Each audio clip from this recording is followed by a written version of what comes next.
तयार आहे एकदम झटपट अशी ही खोबऱ्याची आमटी, नारळाची आमटी अप्रतिम होते आणि काहीच वेळ लागत नाही. अगदी 5 मिनिटात होते. तुम्ही सेपरेट खोबरं वापरून सुद्धा करू शकता. अप्रतिमच झाली, त्याच्यामुळे नक्की ट्राय करा. बरं, आपण जेव्हा सोलकढी करतो ना, तर खूप सारा नारळाचा चोथा बाकी राहतो. त्याच नारळाच्या चोथ्यापासून किंवा तुम्ही सेपरेट नारळ सुद्धा वापरू शकता. त्याचा वापर करून आपण नारळाची अप्रतिम अशी भातासोबत टेस्टी लागणारी भाजी किंवा आमटी करणार आहोत. तर चला सुरू करूया. तर नारळाची आमटी बनवण्यासाठी मी नाही का सोलकढीचा जो राहिलेला चोथा असतो तुमचा खोबऱ्याचा, तो मी यूज करणार आहे. त्याच्यासाठी मी नाही का सोलकढी करून घेतली आहे आणि त्याच्यात काही गोष्टी आपण सोलकढी करताना ॲड केलेल्या असतात. उदाहरणार्थ मिरची, त्याच्यानंतरून लसूण, त्याच्यानंतरून अद्रक हे ऑलरेडी ॲड केलं जातं. त्यात आणखी काही गोष्टी ॲड करून आपण ते खोबऱ्याचं आमटी बनवून घेणार आहोत. तर चला सुरू करूया. नाही का सगळ्यात पहिले मी नाही का नारळ ॲड करते. जो सोलकढी वापरून राहिलेला होता चोथा नारळाचा तो सगळं ॲड करायचा आधी सगळ्यात पहिले. चोथ्यामध्ये नाही का सोलकढी करताना मी ऑलरेडी 4 लसणाच्या कुड्या म्हणजे 4 लसणाच्या पाकळ्या टाकल्या होत्या. त्याच्यानंतरून मिरची टाकली होती अर्धी आणि त्याच्यानंतर अद्रकसुद्धा टाकलं होतं आणि हे वाटून घेतलं होतं. तर ह्या चोथ्यामध्ये हे सगळं ऑलरेडी आहे. तर आता आमटी म्हटल्यावर थोडी झणझणीत हवी आहे, म्हणून त्याच्यानंतर मी याच्यात वाढवली मिरची. अद्रक हवं असेल जास्त तर तुम्ही ते सुद्धा वाढवू शकता, पण मला वाटतं जेवढं तुम्ही सोलकढीसाठी टाकता ना तेवढं इनफ असतं अद्रक आणि लसूण. त्याच्यानंतर मी याच्यात ॲड करते खूप सारी कोथिंबीर. खूप सारी करायची. ग्रीनिश जेव्हा कोकोनट करी होते ना ही अप्रतिम दिसते आणि छान लागते सुद्धा, खूप टेस्टी होते. आता सोलकढी करताना ऑलरेडी नारळाचं दूध आपण काढून घेतले, त्याच्यामुळं हा सगळा चोथा आहे.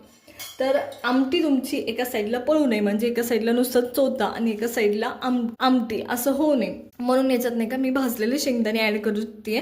तुम्ही टरफले काढून ॲड केले तर आमटी आणखी ग्रीनिश दिसेल, हे लक्षात घ्या. तर इथं मी हे शेंगदाणे ॲड केलेत. अगदी मुठभर आहे, खूप जास्त नाही. गोष्टी ॲड केल्यानंतर मी याच्यात नाही का अगदी अर्धा चमचा नाही का धनेपूड ॲड करते. खूप जास्त पण करायची गरज नाही, अर्धा चमचा इनफ होतो. ती मी थोडंसं मीठसुद्धा ॲड करते जेणेकरून हे व्यवस्थित वाटलं जाईल. आणि जर भाजीला पुरेसं मीठ तुम्ही याच्यातच टाकलं असेल तर तुम्हाला एक्स्ट्रा मीठ टाकायची सुद्धा गरज नाही. तर चला हे वाटून घेते मग. तर हे ना माझं या पद्धतीने हे वाटून झालंय. तर पहा अप्रतिम असं ग्रीनिश कलर आला याला. आता सोलकढी करताना खूप जर आधीच जिरे टाकतात, तर ह्याच्यात ना जिरे टाकायची तुम्हाला आत्ता गरज नाही. फोडणीत आपण ॲड करणार आहोत. आणि तुम्ही जर जिरं सोलकढी करताना म्हणजे त्या चोथ्यातच तुमच्या असेल तर काही हरकत नाही. दुसरी गोष्ट, जर तुमचा तो चोथा नसेल तर काय करायचं, सरळ ओलं खोबरं घ्यायचं, त्याच्यात मिरची, लसणाच्या 4 कुड्या, अद्रकचा छोटासा तुकडा आणि कोथिंबीर टाकून वाटून घ्यायचं. असंच केलं तरी तुमची ही आमटी तयार होईल. तर चला सुरू करूया आमटी बनवायला. तर नाही का आमटी करण्यासाठी, करी करण्यासाठी, कोकोनट करी करण्यासाठी तर मी तेल घेतले. तेल व्यवस्थित गरम होऊ द्यायचं. व्यवस्थित गरम झालं की जिरी आणि मोहरी टाकायची. आता तुम्हाला कढीपत्ता आवडत असेल तर नक्की टाका, नाही आवडत तर नका टाकू. मी नाही टाकणार याच्यात, कारण मग ते तुम्हाला चटणीसारखाच फील येतो त्या करीचं सुद्धा, आमटीचं सुद्धा. तर चला, फोडणी व्यवस्थित बसली त्या टायमाला मी पुरेशी ह्याच्यात हळद टाकते. हळद टाकली ना मग आपण जे वाटलेलं वाटण होतं मी ते याच्यात ॲड करते. ॲड करताना गॅस बंद करायचा. लक्षात घ्या, फोडणी व्यवस्थित बसली असेल तुमची तर. वाटण ॲड करताना शक्यतो पाणी ॲड करू नका, नाहीतर गॅस खूप खराब होतो त्याने. त्याच्यामुळेच मी तुम्हाला गॅस पण बंद करायला सांगितला एकदा फोडणी बसल्यावर. तर पहा, या पद्धतीने मी हे सगळं वाटण याच्यात ॲड करून घेते आणि याला काही परतायची वगैरे गरज नाही. फक्त मिनिटभर तुम्ही असंच हलवून घ्यायचं आहे तेलामध्ये.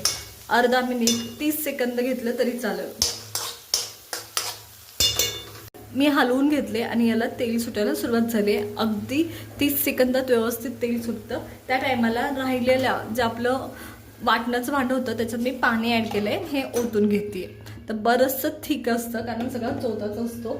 आणि आता तुम्हाला पाणी ज्यानुसार तुम्हाला ही आमटी थिक पाहिजे किंवा पातळ पाहिजे त्यानुसार तुम्ही ॲडजस्ट करायची आहे. जर पाणी खूप जास्त म्हणजे सरभरीत हवी असेल तर तसे ॲडजस्ट करायची.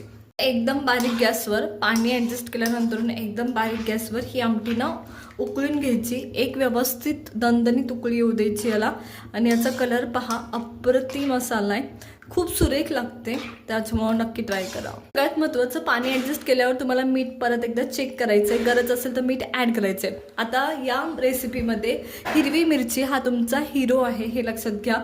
हिरवी मिरची जेवढी जास्त टाकाल तुम्ही तेवढी भाजी टेस्टी लागणार, तेवढी भाजी भातासोबत सुरेख लागणार, त्याच्यामुळे ती ॲडजस्ट करायची गरजेनुसार. तुम्ही कितपत तिखट खाऊ शकता, शक्यतो झणझणीत भाजी ही चांगली लागते. भाजीला व्यवस्थित उकळी आलेली आहे आणि खूप सुरेख दिसत आहे, तर ही आपली भाजी किंवा कोकोनट करी तयार आहे. अप्रतिम होते, भातासोबत खूप सुरेख लागते. तर चला साईडला काढून घेऊ आता. हा गरमागरम भात आणि ही आपली वाफाळती आमटी खोबऱ्याची फार अप्रतिम होते. तर पहा, एकदम थिक झाली आहे. तुम्हाला हवी असेल तर तुम्ही याच्यापेक्षा पण पातळ करू शकता. आता मी साईडला वाढतीये, तर तुम्ही भातावर सुद्धा घेऊ शकता. अप्रतिम होते, खूप थिक होते, अजिबात खोबरं वेगळं होत नाही शेंगदाणे टाकल्यामुळं, जरी आपण त्याचं पूर्णपणे दूध काढून घेतलं असेल तरी. तर चला मी सगळी आमटी अशीच काढून घेते. तयार आहे एकदम झटपट अशी ही खोबऱ्याची आमटी, नारळाची आमटी. अप्रतिम होते आणि काहीच वेळ लागत नाही, अगदी 5 मिनिटात होते. तुम्ही सेपरेट खोबरं वापरून सुद्धा करू शकता. मी इथं सोलकडीचं शिल्लक राहिलेलं खोबरं वापरलंय. तर पहा, अप्रतिमच झाली, त्याच्यामुळे नक्की ट्राय करा.